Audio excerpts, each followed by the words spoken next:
tao po, nandyan po ba kayo sa loob ng malaking bahay at malawak na bakuran? Mataas na pader, pinapaligiran at nakapilang mga mamahaling sasakyan. Mga bantay na laging bulong-bulong, wala namang asal pero marami ang nakabarong. Lumakas man ang ulan ay walang butas ang bubong. Mga plato kutsara na hindi kilala ang tudong at ang hininga ay singtamits ng gatas na nasa baso.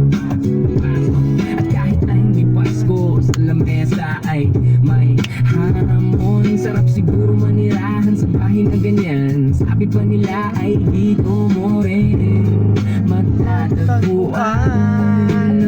Unang tao na nagmamayari ng isang upuan.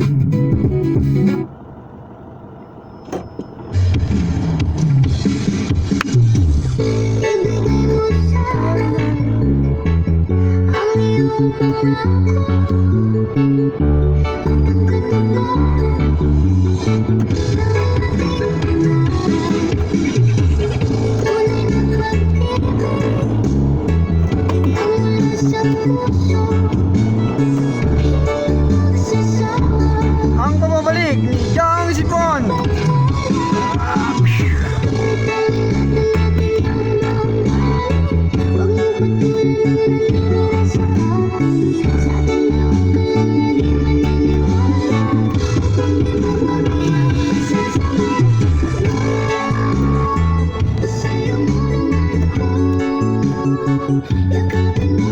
Nako.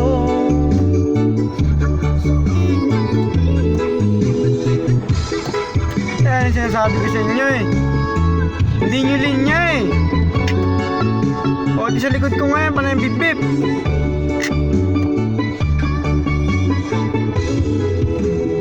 Ah, madam. Hindi mo kasi linya yan. Oh. Oh, di ba na yung bip-bip sa likod ko? Di ba?